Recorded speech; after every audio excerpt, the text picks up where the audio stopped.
Hey guys, Eric Housman here with Fire and Ice Outdoors. Beautiful day we have here in central Indiana. A couple things I wanted to go over with today is fishing rods and reels. A lot of people have got questions, and I've heard this a lot. I've done some retail work for some big box stores, and a lot of people came in with questions about bait casters and open-faced reels, and I just kind of want to go over a couple of differences between them. There are actually 3 or 4 different styles of rods and reels out there today. The 2 basic examples of those are going to be the Baitcaster, which I have right here in my hand, and I also have a spin cast reel that we have right here, or an open face is also what it's known as.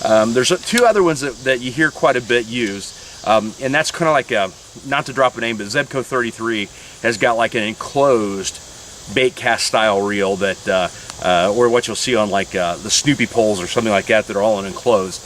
Those are great for somebody who's starting out really young. Not as effective for somebody who's a little bit older, or for somebody who's, you know, elderly. Would be a good, maybe a good pick for them also. One of the other things that you hear a lot too is the other type of reel that there is out there, and that's a fly fishing reel. Those are basically fly specific in a specific type of style of fishing. So we're not going to go over those today, but we're going to go over a bait caster, and we're going to go over an open-faced reel or a spin reel. Starting with a spin reel, what's really nice about the spin reel is it's extremely easy to use. There's only a couple of different things that you've got to do, and that is just to kind of go over some of the parts of the reel. Is you have the reel handle itself, you have the bail itself, and then you've got your pole, whatever size rod and reel that you decide you want to use. I've got this actually with some fire line on it, and I don't know the exact size of it because I forgot. But the proper use of it, you also forgot one little item too, is you have your adjustable drag that's right here on the front.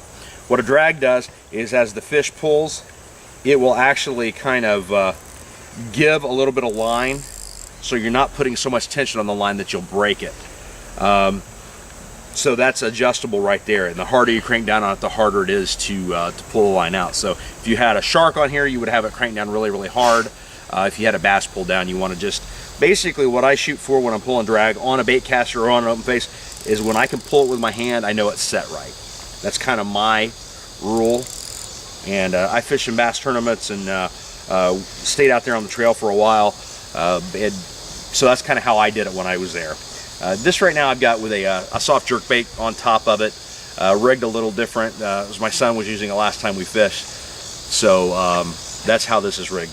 But basically a bait cast reel usage is you flip the bail, you cast your rod, and then you use the handle and you can crank it. Now the one nice thing about spin reels like this is if I want the reel on my left hand side, I can place it on the left hand side.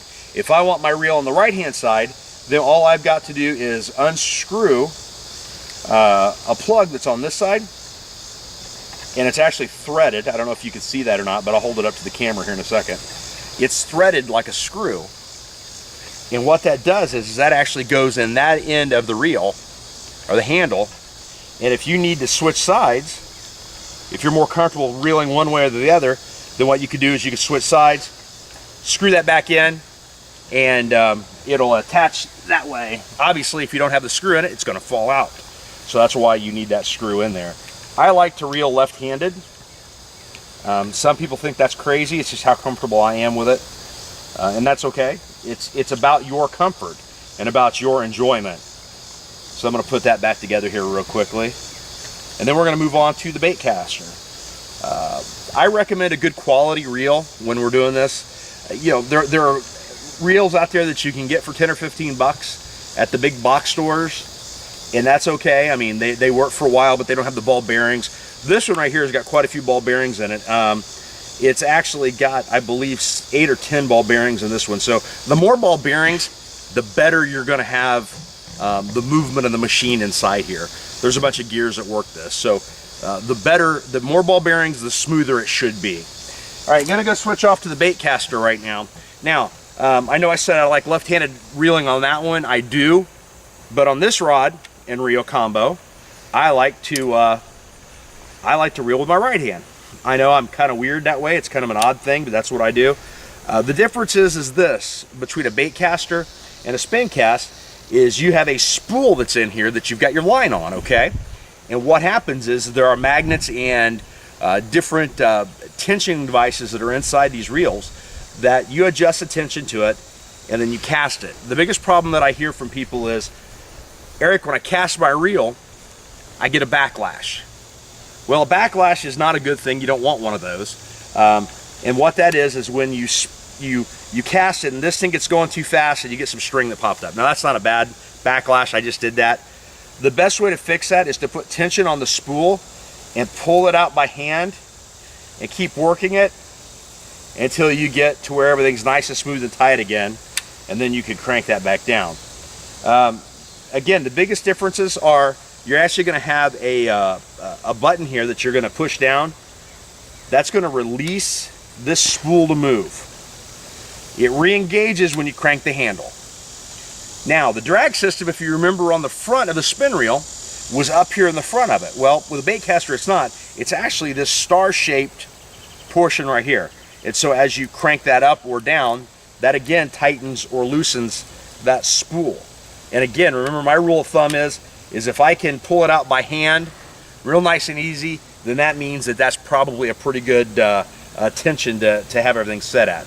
Right now I've got a bait wrapped around my end here, so my bait's not wrapping down or moving down as I want it to. Some of them also have like magnetic settings on the side that I have like right here, and I can adjust these to fine-tune this reel. The way to start out with this, and I'm not sure that you can see this or not, is when I push this, if I let off my thumb and the bait doesn't drop, then I know that I have it set too tight on my Baitcaster. So I adjust the tension on that spool, and when that bait drops pretty easy and freely, not fast, but just kind of drops, then that means I've got it set correctly. And here, if I can show you just kind of right here, is I can drop it, and that's the way it'll work. All right, so now that I've got that set up the way I want it to, you push the button, and I'm going to do a little flip just because I don't want to cast across the backyard here. But I take it and I cast, and notice that I didn't get any backlash on it. That's because I've done it a little bit. It just takes practice. I recommend practicing in the backyard. Once you get your spool and line set up, then you can figure out how to make those long casts. One of the biggest problems that people run into when they decide whether they're going to go to a Baitcaster or not is, one, they buy an El Cheapo Baitcaster, and there's a market for those, and I understand that. I did the same thing when I started. I bought something that was the $30 or $40 mark instead of buying something that was closer to the $100 mark. Now, average Joe fisherman, maybe you can't afford that and you need to start out with a smaller one. I would recommend maybe getting on Craigslist or eBay or something like that. Find a good used one, but get one with more ball bearings. The more ball bearings you get in them, the better they're going to respond. So what I found the biggest problem is one, you get a used one, or I'm sorry, you get one that's a little cheaply made, and we think, okay, I'll start off with this. Well, what happens is you get a product that's not as good a quality. So you take it, you make the cast with it, and when you cast it, you try to cast it too hard, too far, too fast. And what happens is you get that backlash. Then people say, well, forget it, I'm done, I can't do this.